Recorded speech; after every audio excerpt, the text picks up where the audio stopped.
عمر ابن الخطاب کې عجیب عادت دا و چې هغه به د خلکو باندې حرص کو په دې طریقې چې د هغوی خبره واوري خپل خبره ورته دومره ډیره ونی کی وجه ده کې دې چې الله عز وجل دې ملګرو په ذهنونو کې دې خبره راواشي چې د عمر ابن الخطاب د پاره یو وعظ شي یو د فکر خبره شي یو د نصیحت خبره شي په دې کې خیر خوایي د الله د پاره د الله د کتاب د پاره د الله د رسول د پاره او د عام مسلمانانو د پاره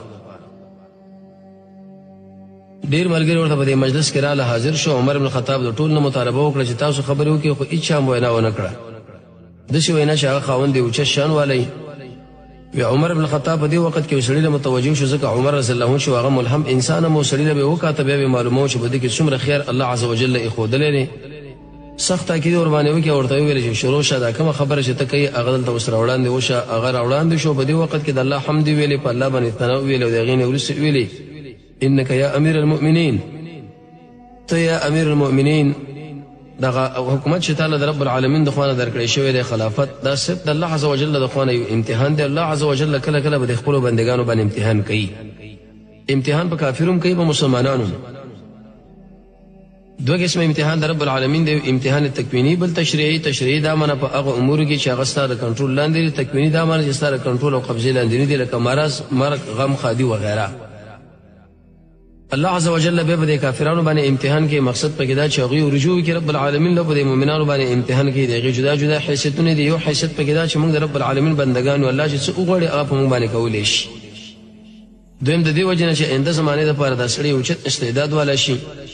نو ورته ویل چې فتق الله د الله نو ویریږي په بار د هغه حکومت کې چې رب العالمین د خوانه تعالی درکړی شوی دی او په شبدی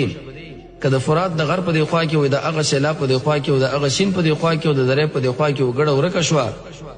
لیوانو او خړل بغیر د سبب او معنی نه پورس قیامت بل الله عز وجل وسانه دغه واره کې تاسو پوښتنه کوي دا دومره سخت کار دی دا خبر چې کله سیدنا و امامنا عمر ابن الخطاب اورد نو ډیر انتهایی سخت قپشو وی شړل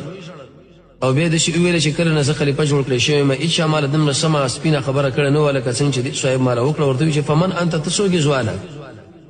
د ورته زربی ابن زیاد الحارثی عمر ابن الخطاب ورته د مهاجر ابن زیاد روري ربيع ورته ویل چې په شکر دا مجلس اخر له ورسېدو نو عمر ابن الخطاب خپل منشي لرلو او سکرټری لرلو ابو موسی اشعری رضی الله تعالی عنه او هغه دا خبر وکړه چې د ربيع ابن زیاد د حالات معلوم کا چې کم ځای کې دی که چیرته دا یقیني رښتونی نو په دې کې ډیر انتهایی اوچت خیر دی او دا بس موږ سره به د خلافت کې دی اوچت قانون د لپاره حکومت کې استعمال شي او دا په یوه کې مقرر